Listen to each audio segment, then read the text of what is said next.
신명기 16장 18절에서 20절 말씀 봉독합니다.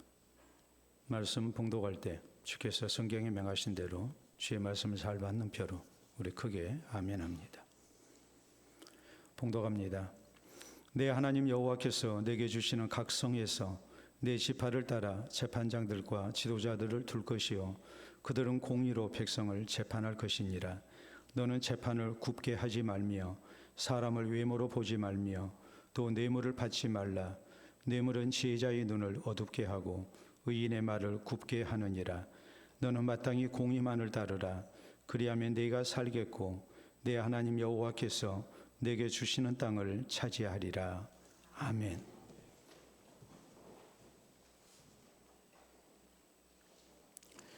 (1960년대) 미국에서 인종차별 정책을 위해 헌신됐던 민권운동가 마틴 루터 킹 목사님이 계십니다. 이분은 흑인에 대한 차별을 반대하는 투쟁을 전개하면서 이렇게 외쳤습니다. 사람이 아무것도 하지 않아도 하나님께서 이 세상에서 악을 몰아내 주실 것이라고 생각하지 마십시오. 하나님은 우리가 스스로의 권리와 정의를 위해 나서 싸우지 않으면 아무것도 거저 주시지 않습니다. 이 세상의 악과 불의는 결코 스스로 물러서는 것이 아님을 잊어서는 안 됩니다. 또 기도만으로 정의와 평화가 이루어질 수 있다고 생각해서도 안 됩니다. 기도는 우리의 연약한 인간적 노력을 뒷받침하기 위해 반드시 필요합니다. 하지만 기도가 사람의 실천을 대신해버리면 그것은 미신이 됩니다. 그러므로 우리는 정의를 위한 계획을 세우고 실천해야 합니다라고 외쳤습니다. 그리고 이런 유명한 말씀을 남겼습니다. 엎드려 살지 말고 일어나 죽읍시다라고 했습니다. 그래서 흑인들의 인권 향상에 큰 전환점을 가져옵니다. 오늘날 미국에서 개인의 탄생일이 국가 공휴일이 된 사람은 딱 2명입니다. 한 사람은 미국 독립과 건국의 아버지인 초대 대통령 조지 워싱턴입니다. 그리고 또 한 사람이 바로 마틴 루터 킹 목사님이십니다. 특히 일반인으로서 최초고 유일합니다. 그래서 인권운동의 정신을 이 시대에도 계승하고 차별 없는 평등하고 공의로운 나라를 건설해 나갈 것을 늘 새롭게 다짐합니다. 오늘은 5.18 광주 민중항쟁 제45주년 기념주일입니다. 전두환 등의 신군부 세력에 맞서서 우리 광주 시민들이 피 흘리고 희생된 가운데 이 땅의 민주주의를 지켜낸 날입니다.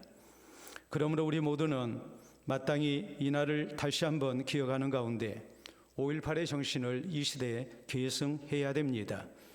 이 땅의 진정한 민주주의와 공의가 바로 세워지도록 우리가 다시 한번 굳게 다짐해야 됩니다. 오늘 본문 성경은 하나님께서 이스라엘 백성들에게 하나님께서 약속하신 가나안 땅에 들어가 나라를 세울 때에 꼭 지켜야 할 중요한 사실을 강조한 내용을 전합니다. 본문 20절은 이렇게 말씀합니다. 너는 마땅히 공의만을 따르라. 그리하면 네가 살겠고 내 하나님 여호와께서 내게 주시는 땅을 차지하리라 라고 말씀하십니다. 마땅히 공의만을 따르는 가운데 나라를 세워야 된다고, 그리하면 하나님께서 사랑하시는 나라와 복 주시는 나라가 될 것이 그것을 우리 하나님은 분명하게 약속하시고 강조하십니다. 그러므로 사랑하는 성도 여러분, 우리 오늘 본문 성경을 통해서 마땅히 공의만을 따르기 위해 우리에게 어떤 신앙 자세가 필요한가에 대하여 살펴봐야 됩니다. 그래서 이 땅에 공의로운 나라를 세우는데 앞장서는 그리스도인들이 되어야 될 것이요, 또 이 나라가 하나님의 사랑과 복 주시는 나라가 되게 해야 될 것입니다. 그러면 우리 성도는 마땅히 공의만을 따르기 위해서 어떤 신앙 자세를 가져야 됩니까? 첫째로 우리는 마땅히 공의만을 따르는 것은 하나님의 뜻이요 명령인 것을 명심해야 됩니다. 18절에 보면 내 하나님 여호와께서 내게 주시는 각 성에서 내 지파를 따라 재판장들과 지도자들을 둘 것이요 그들은 공의로 백성을 재판할 것이니라 라고 말씀하십니다.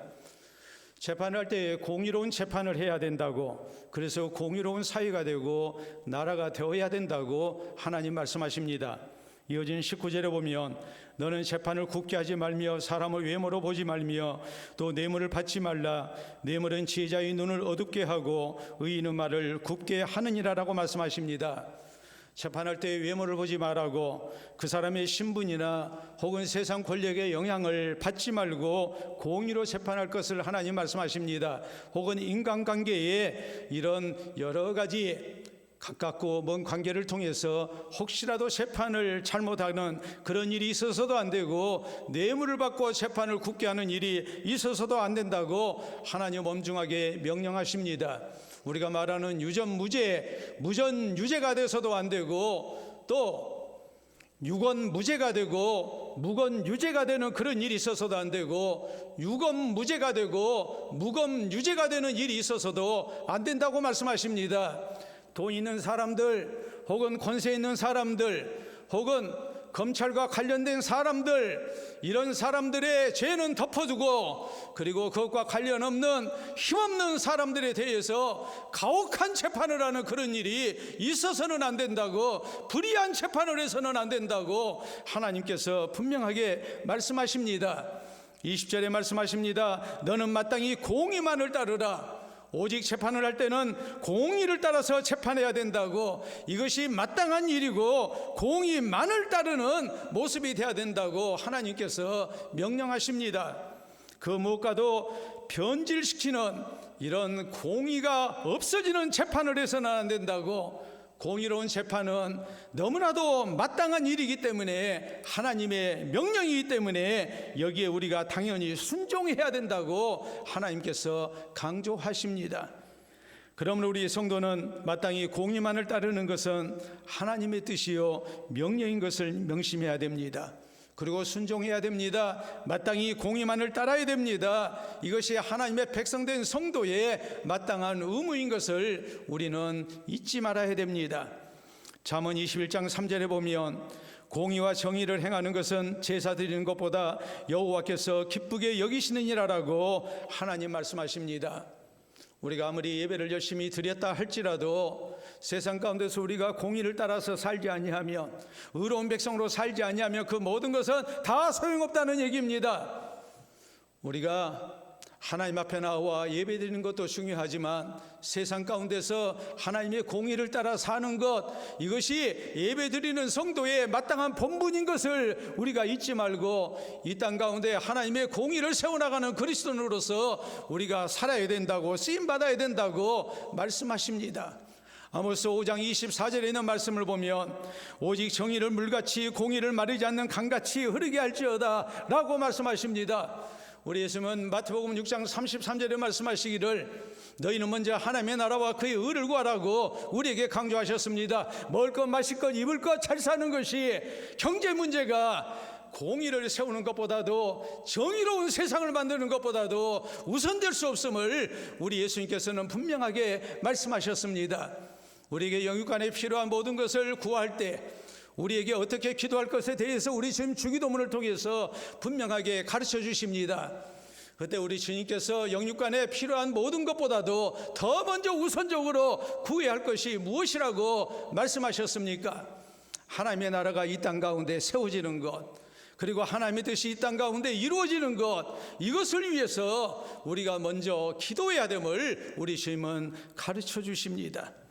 우리 그리스도인이 하나님 나라 천국만 사모해서는 안 된다는 말이요, 이 땅에 하나님의 공의로운 나라를 세워나가는 그리스도인으로 우리가 쓰임받아야 됨을 우리 주님께서는 강조하시고 또 강조하신 것입니다.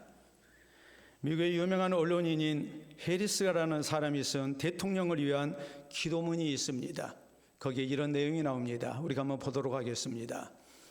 오 주님, 대통령에게 자신의 경험과 지식과 신념이 아닌 하나님의 공의의 법을 지킬 수 있는 용기를 주시옵소서라는 기도 제목입니다. 국가 지도자인 대통령이 나라를 이끌어가는데 자신의 경험도 필요합니다. 지식도 필요합니다. 신념도 마땅히 있어야 합니다. 또 헌법도 지켜야 됩니다. 그러나 이 모든 것보다도 더 중요한 것은 하나님의 공의의 법을 지키는 것임을 우리에게 깨닫게 합니다. 그 이유가 무엇일까요? 그래야 헌법도 지킵니다. 바른 정치가 가능합니다. 또 하나님께서 기뻐하시는 나라를 세워나갈 수 있기 때문에 그렇습니다. 그러므로 사랑하는 성도 여러분, 우리 성도는 마땅히 공의만을 바로 세우는 것, 공의만을 따르는 것이 하나님의 뜻이요 명령인 것을 명심해야 됩니다. 이 나라의 가장 중요한 것은 하나님의 공의를 바로 세워나가는 것임을 우리는 잊어서는 안 됩니다. 그리고 우리는 국민으로서, 이 땅의 공동체 구성원으로서 우리는 마땅히 공의만을 따르는 그리스도인이 되기를 힘써야 됩니다. 그래서 우리가 사는 이 땅에 하나님께서 기뻐하시는 공의로운 나라를 세워나가는 우리 그리스도인들이 다 될 수 있기를 바랍니다. 두 번째로, 우리 성도는 마땅히 공의만을 따라야 하나님의 사랑과 복이 있는 나라 백성이 될 수 있다는 사실을 잊어서는 안 됩니다.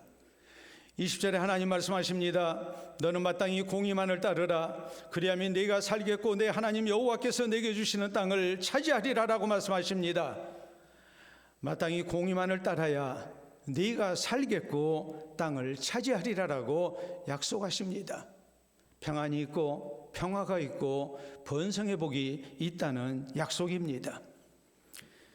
이스라엘 백성들이 하나님께서 약속하시는 가나안 땅에 들어가서 가장 먼저 중요하게 가장 먼저 힘써야 할 일이 무엇인가 했을 때에 그것은 마땅히 공의만을 따르는 것이라고 강조하십니다. 경제 문제가 아닙니다. 튼튼한 군사력을 갖추는 것이 우선이 아닙니다. 마땅히 하나님의 공의만을 따라야 됩니다. 그러면 하나님께서 함께 하실 것입니다. 저희를 도와주실 것입니다. 저희를 살게 하실 것입니다.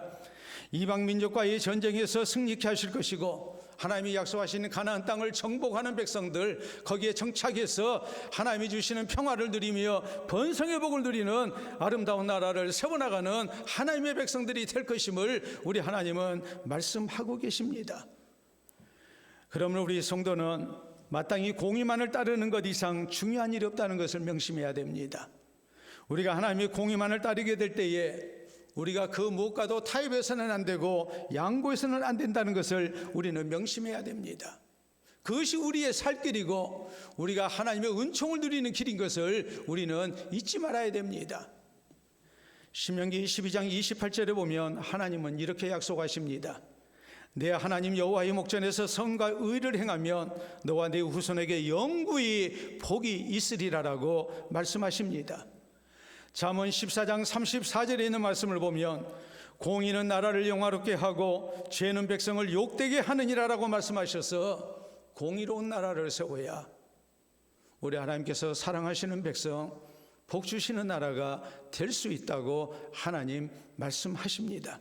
잠언 15장 9절에 있는 말씀을 보면 악인의 길은 여호와께서 미워하셔도 공의를 따라가는 자는 그가 사랑하시느니라라고 말씀하셔서 우리가 개인적으로도 공의를 따라 살 때에, 의롭고 정직하게 살 때에 하나님께서 사랑하시는 백성이 될 수 있음을 우리 하나님은 약속하셨습니다. 우리가 잘 아는 대로 이스라엘의 세 번째 왕으로 세움을 입었던 솔로몬 왕이 하나님 앞에 일전이생번제를 드리면서 자신의 간절한 소원을 품고 하나님의 은혜를 구합니다. 하나님께서 그에게 나타나셨습니다. 너 나에게 무엇을 구하느냐? 무엇 때문에 이렇게 간절히 기도하느냐? 그럴 때 솔로몬이 얘기합니다. 하나님의 자비와 긍휼 가운데에 내 아버지 다윗의 뒤를 이어서 내가 이 나라의 왕이 됐습니다. 그러나 이 종은 작은 아이라 출입할 줄을 알지 못하고 백성들 가운데 있습니다라고 말합니다. 나 똑똑한 거 하나 없습니다. 나 경험이 많지도 않습니다. 내가 일반 백성들을 다스린다는 것, 이것은 정말 너무나도 부족한 일이요 벅찬 일입니다. 내가 이 많은 백성들 어떻게 지도할 수 있겠습니까? 그러므로 나에게 듣는 마음을 허락하여 주셔서 백성들이 많은 분쟁 속에 재판 문제를 가지고 내한테 나와왔을 때에 내가 선악을 분별하는 지혜로운 마음을 가지고 공의로운 재판을 하게 해달라고 하나님이 원하시는 공의로운 나라를 세우게 해달라고 하나님 앞에 호소합니다. 솔로몬이 구했던 것이 하나님의 마음에 맞았고, 하나님께서 솔로몬에게 말씀하십니다. 네가 부귀영화도 구하지 아니하고 또 원수의 생명도 구하지 아니하고 장수의 복도 구하지 아니하였으니 오직 듣는 마음을 내게 구하여 하나님의 공의로운 나라를 바로 세우기 위한 정치를 하고자 하나님의 은혜를 구하니 내가 이 모든 것과 더불어서 네가 구하지 아니한 부귀영화까지 다 주겠노라고 하나님 약속하십니다. 마땅히 공의만을 따르는 것이 얼마나 우리에게 소중하고 복된가를 말씀하고 있는 것입니다. 이스라엘의 2대 왕인 다윗이랄지 혹은 히스기야 왕이 백성을 다스릴 때 그 나라가 부강해졌습니다. 하나님의 복주심으로 이 나라들이 번성했습니다. 그 모든 것에 대해서 성경은 뭐라고 말씀하십니까? 저희가 하나님의 공의를 따라서 하나님의 뜻을 따라서 정치할 때 하나님의 약속대로 복주신 결과였다고 말씀합니다. 반대로 이스라엘이 혼란스럽고 여러 가지로 모반의 역사가 일어나고 백성들이 살기 힘들 때, 그리고 이방 민족의 침공을 당하고 여러 가지로 국가적 혼란이 나타날 때가 어느 때라고 말씀하십니까? 하나님의 공의를 행치 아니할 때, 그럴 때 하나님의 진노와 징벌이 임했음을 성경은 우리에게 경고합니다. 역사에 실제 있었던 일입니다. 지금부터 2500여 년 전인 주전 500년대 바사 제국, 그러니까 페르시아 제국에 캄비네스 왕이 있었습니다. 왕이 보니까 재판관인 시삼네스가 뇌물을 받고 재판을 굽게 하고 있었습니다. 그러므로 캄비네스 왕은 부패한 재판관 시삼네스를 사형에 처합니다. 그리고 형벌은 산 사람의 살가죽을 벗기는 일이었습니다. 그래서 죽였습니다. 그리고 시삼네스의 이 살가죽을 그가 앉아서 재판했던 의자에 걸쳐놓게 했습니다. 그 후임으로 시삼네스의 아들인 오타네스를 임명합니다. 그리고 새로 재판관이 된 이 아들 오타네스에게 왕은 이런 말을 남겼습니다. 우리가 보도록 하겠습니다. 부패한 내 아비가 앉았던 의자에 앉아 판결을 하라. 누군가 너에게 달콤한 목소리로 유혹을 할 때면 내 아비의 운명을 기억하라.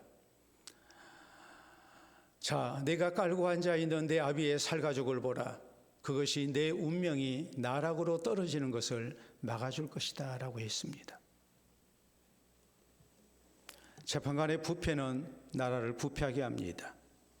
절대로 바른 나라 될 수 없습니다. 결국 나라가 망할 수밖에 없습니다. 그러므로 캄비네스 왕은 이렇게 재판관에 대하여 엄중한 벌을 내렸던 것입니다. 그리고 이것을 역사의 교훈으로 삼게 했습니다. 사랑하는 성도 여러분, 우리 예수님은 의에 줄이고 목마른 자가 복이 있나니 그들이 배부를 것이며라고 말씀하셨습니다. 개인적으로나 국가적으로 의에 줄이고 목마를 때 하나님의 복이 있음을 말씀하셨습니다.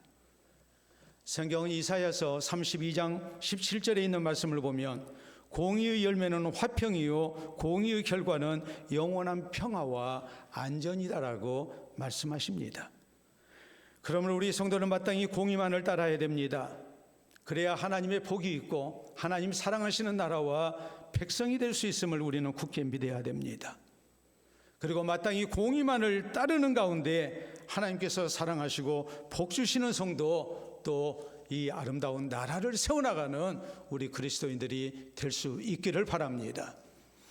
세 번째로 우리 성도는 마땅히 하나님의 백성된 우리 성도 한 사람 한 사람이 마땅히 공의만을 따라야 된다는 사실을 명심하고 또 명심해야 됩니다. 18절은 말씀합니다. 내 하나님 여호와께서 내게 주시는 각 성에서 내 지파를 따라 재판장들과 지도자들을 둘 것이요 그들은 공의로 백성을 재판할 것이니라고 했습니다. 여기서 말씀하는 그들은 다른 사람이 아닌 재판장들과 그리고 지도자들을 말합니다. 19절에 있는 말씀을 보면 너는 재판을 굳게 하지 말며 사람을 외모로 보지 말며 또 뇌물을 받지 말라. 뇌물은 지혜자의 눈을 어둡게 하고 의인의 말을 굳게 하느니라라고 말씀을 해서 너는이라고 말씀한 가운데 막연한 재판장들 혹은 지도자들을 얘기하는 것이 아니라 이제 구체적으로 책임을 맡은 자들을 향해서 너는이라고 강조하는 가운데 공의만을 따르는 재판을 할 것을 또 통치를 할 것을 하나님께서 강조하십니다. 그리고 20절은 말씀합니다. 너는 마땅히 공의만을 따르라. 그리하면 네가 살겠고 내 하나님 여호와께서 내게 주시는 땅을 차지하리라라고 하셔서 여기서 말씀하는 너는 재판관들이나 지도자들뿐만이 아니라 온 이스라엘 백성들, 하나님이 약속하신 가나안 땅 들어가는 모든 하나님의 백성들로 하여금 마땅히 공의만을 따르게 될 때 저희가 살고 또 하나님 약속하신 기름진 땅을 차지하게 될 거라고 하나님께서 말씀하십니다. 그러므로 마땅히 공의만을 따르는 것은 재판관들만의 의무가 아닙니다. 왕의 의무만이 아닙니다. 통치자들의 의무만이 아닙니다. 모든 하나님의 백성들의 마땅한 의무요, 여기에서 어느 한 사람도 예의일 수 없다는 것을 우리는 명심해야 됩니다. 따라서 하나님의 백성된 우리 성도는 마땅히 공의만을 따라야 됩니다. 특히 우리 그리스도인은 누구보다도 더 마땅히 공의만을 따르는 하나님의 백성들이 되어야 됩니다. 불의한 세상이랄지라도 하나님의 백성된 우리 성도는 나 혼자서만이라도 마땅히 공의만을 따라야 됩니다.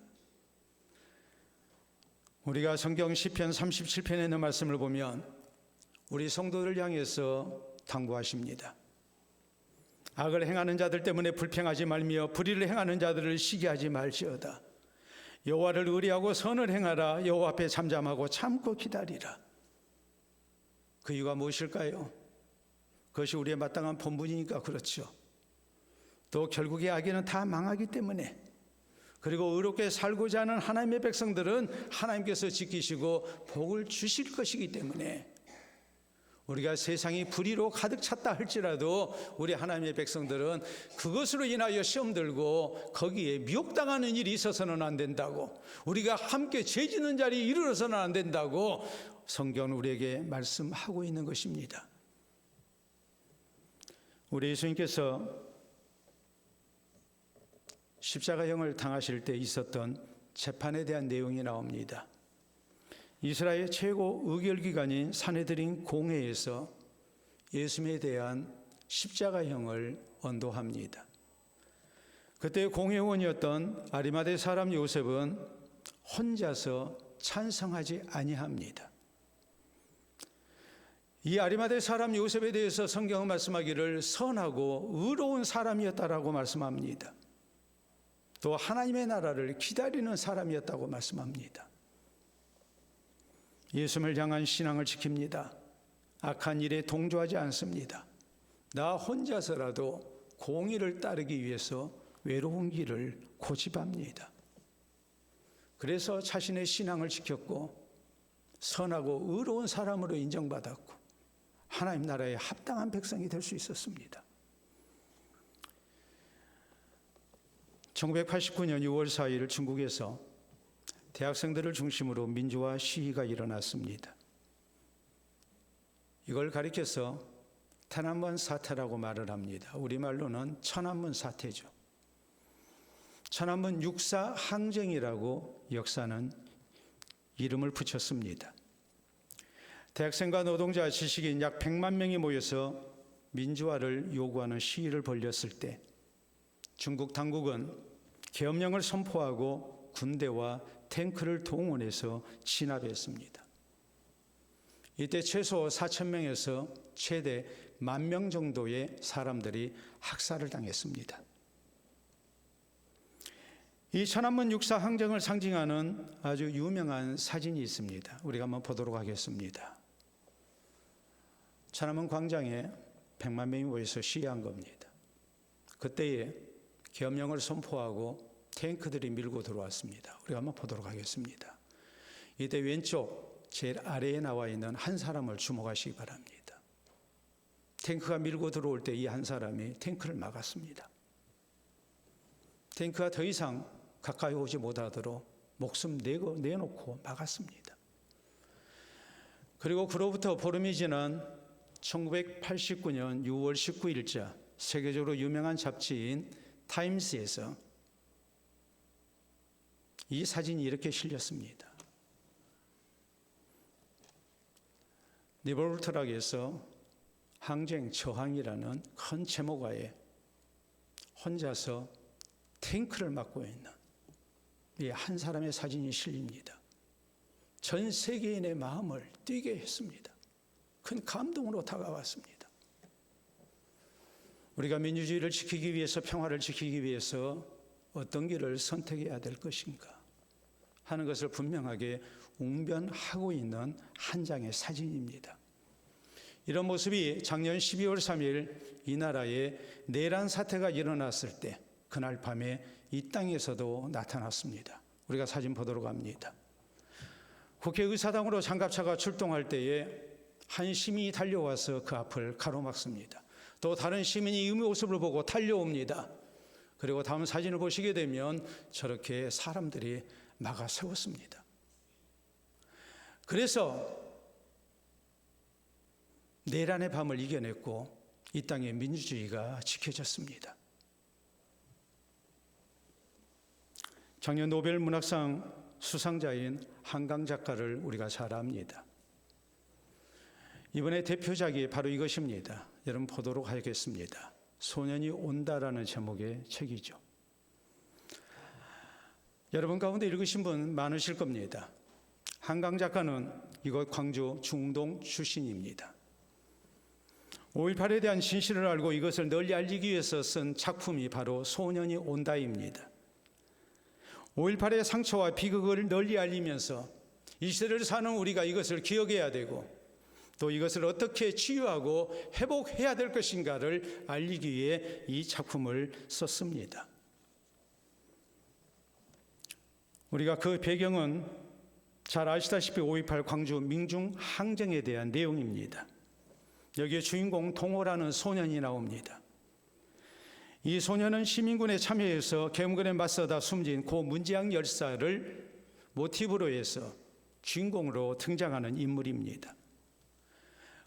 문지양이라는 학생은 당시 15세로서 광주 상고 1학년 재학 중이었습니다. 초등학교 동창인 양창근 열사가 계엄군에 의해 숨져 있는 모습을 보고 친구들과 함께 시민군에 합류합니다. 그리고 5월 22일부터 옛 전남도청에서 시신을 수습하고 유족들을 안내하는 일을 했습니다. 며칠 후인 5월 25일 어머니가 찾아오셨습니다. 손을 잡고 집으로 가자고 겁니다. 그러나 계속 남아있겠다고 거절합니다. 어머니가 또 찾아왔습니다. 2번이나 찾아왔지만 거절하고 그 자리를 지켰습니다. 그러다가 이틀 후인 5월 27일 새벽에 계엄군에 의해서 도청에서 피살당했습니다. 어머니 김길자 여사는 한강 작가를 만나서 감사하다고 고백합니다.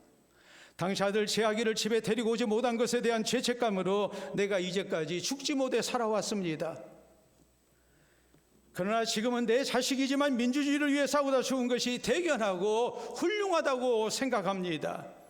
나도 남은 삶 민주주의를 위해서 살겠노라고 다짐하고 또 다짐하며 세상을 살아갈 용기를 얻었습니다라고 고백합니다. 한강 작가는 자신의 작품 소년이 온다에 대해서 이렇게 말합니다. 5.18은 우리가 절대로 잊지 말아야 할 역사라고, 우리가 5.18을 기억해야 된다고, 광주를 기억해야 된다고 외칩니다.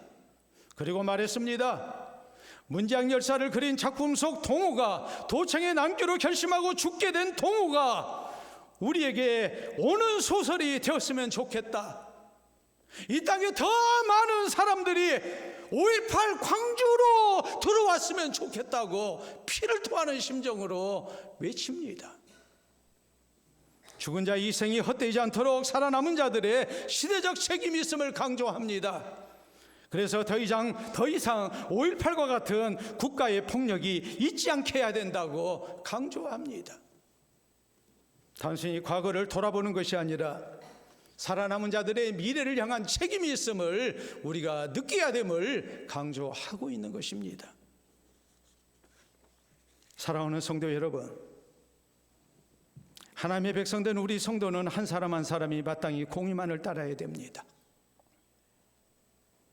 5.18의 피 흘림이, 5.18의 외침이 12.3 내란을 막아냈습니다. 이 땅의 민주주의를 지켜냈습니다. 그렇기 때문에 우리는 하나님께서 기뻐하시는 공의로운 나라 건설에 무책임한 사람이 돼서는 안 됩니다. 45년 전 광주 시민들처럼 우리는 나 혼자서라도 불의에 항거하고 하나님의 공의만을 따라서 사는 성도가 되어야 됩니다. 그래서 하나님께서 기뻐하시는 나라를 세워나가는 이 시대의 이 땅의 그리스도인들이 우리들이 될 수 있기를 바랍니다.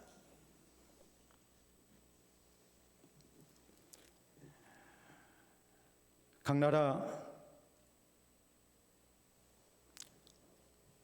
중산층을 기준하는 그 기준이 차이가 많습니다. 중산층은 진정한 민주주의 국가를 이루기 위한 절대 조건이라고 말을 합니다. 그 사회의 허리에 해당하는 계층이 바로 중산층이기 때문에 그렇습니다. 각 나라 중산층의 기준을 우리가 한번 살펴보도록 하겠습니다. 먼저 우리나라 보도록 합니다. 직장인 설문조사 결과입니다. 월급이 500만 원 이상, 부채 없는 집 30평 이상 소유, 2000cc 이상 중형차 소유, 예금액 잔고 1억 원 이상 보유, 연 1회 이상의 해외여행을 다닐 것. 자, 조사하겠습니다. 나 중산층이다 하시면 손 들어 보십시오. 없죠? 꼭 저게 중산층일까요? 기독교 문화권인 유럽과 미국의 중산층 기준을 우리가 보도록 하겠습니다. 먼저 영국입니다. 우리나라 서울대에 해당하는 그렇게 설명해도 무난한 옥스퍼드 대학에서 제시한 기준입니다. 페어플레이를 할 것, 공정해야 된다는 얘기죠. 불법, 탈법 저질러서는 안 된다는 얘기입니다. 자신의 주장과 신념을 가질 것, 독선적으로 행동하지 말아야 될 것, 공동체를 늘 배려하는 모습이 있어야 된다는 거예요. 약자를 두둔하고 강자에 대응할 것, 불의와 불평과 불법에 의연히 대처할 것. 자, 다음 프랑스에 대해서 우리가 보도록 하겠습니다. 프랑스의 퐁피두 대통령이 삶의질에서 정한 기준입니다. 외국어를 하나 정도는 해야 하고, 직접 즐기는 스포츠가 있어야 하고, 다룰 줄 아는 악기가 있어야 하며, 남과 다른 요리를 할 수 있어야 하고, 공분에 즉 공의에 의연히 참여해야 되고, 약자를 도우며 봉사활동을 꾸준히 하는 거라고 했습니다. 미국 보도록 하겠습니다. 미국에서 공립학교 학생들에게 어려서부터 가르치는 기준입니다. 자신의 주장에 당당하고 사회적인 약자를 도우며 부정과 불법에 저항하는 것, 그리고 정기적인 비평질을 받아볼 것. 잘못된 사회에 대한 비판의식을 가지고 우리가 들여다봐야 된다는 말입니다. 재산에 대한 내용은 하나 없습니다. 우리나라의 중산층 기준을 놓고 볼 때에 얼마나 전민 자본주의에 빠져있는 이 나라의 모습인지 우리가 여실히 살펴볼 수 있죠. 반면에 마땅히 공의만을 따르라고 하나님께서 명령하심을 따라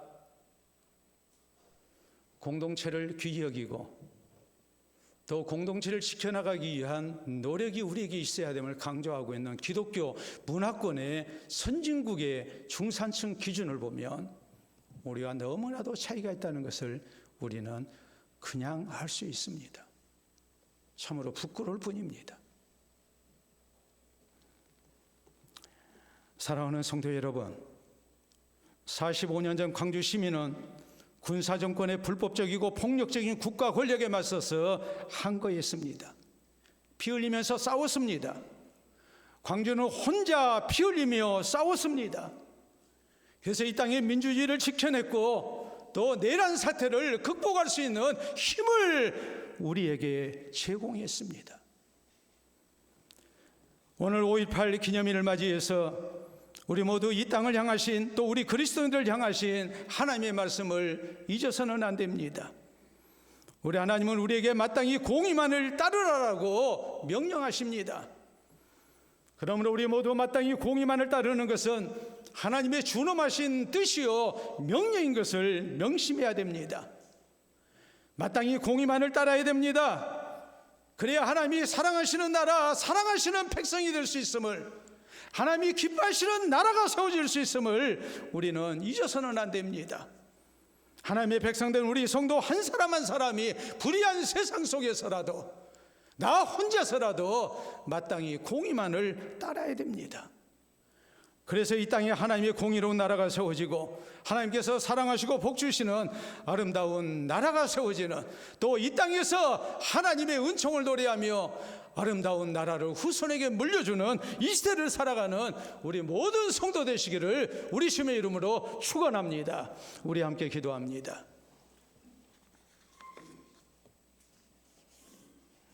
(45년) 전 외침이라고 우리가 귀를 막아서는 안 됩니다.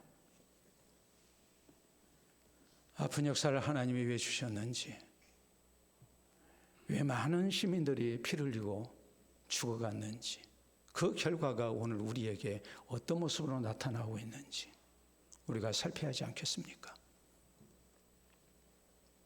이 땅을 살아가는 그리스도인으로서 우리는 더더욱 책임감을 가져야 되지 않겠습니까?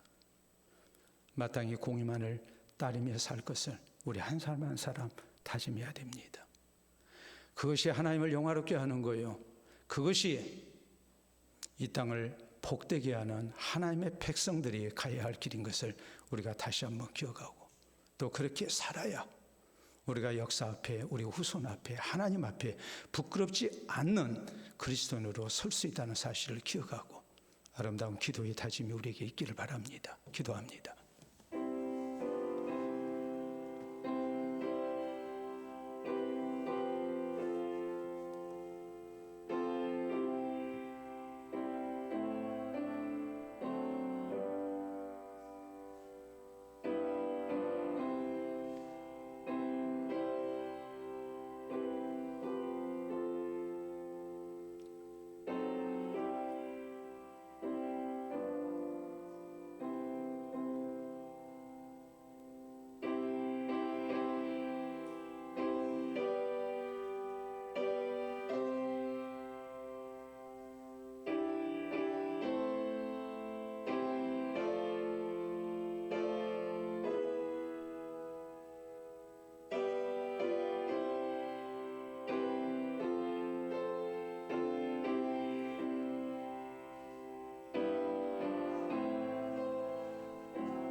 살아계신 우리 아버지, 자비로우신 아버지, 은혜를 진심으로 감사합니다.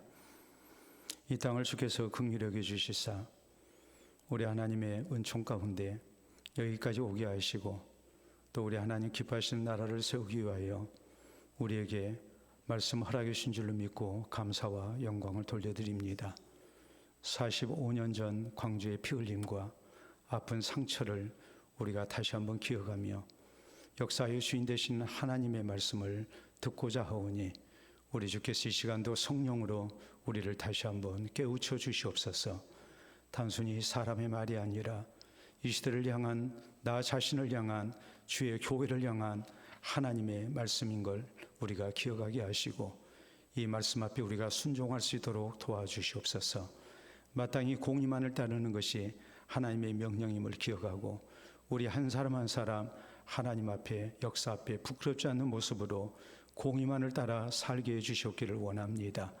그래서 하나님 기뻐하시는 나라, 하나님 사랑하시는 백성들이 되게 하시고, 영광스러운 나라가 세워져서 자유와 민주가, 또 평화가 바로선 복된 나라 되게 하여 주셔서 후손들에게 부끄럽지 않는 우리 그리스도인들이 다 될 수 있도록 인도해 주시옵소서. 45년 전 광주의 피 흘림이 오늘 이 대한민국을 지켜오고 있음을 우리가 다시 한번 기억하게 하시고, 시대를 향하여 순교자 정신으로 우리가 살게 하시사 하나님의 공의로운 나라를 세워나가는 이 땅의 그리스도인들 되게 하시고, 그리스도인들 때문에 이 나라가 정의로운 나라가 되게 하시고 의로운 나라가 되게 하시고 하나님 사랑하시고 복 주시는 나라, 자유와 평화와 민주가 바로선 복된 나라 될 수 있도록 도와주시옵소서. 감사하고 예수님 이름으로 기도하옵나이다. 아멘.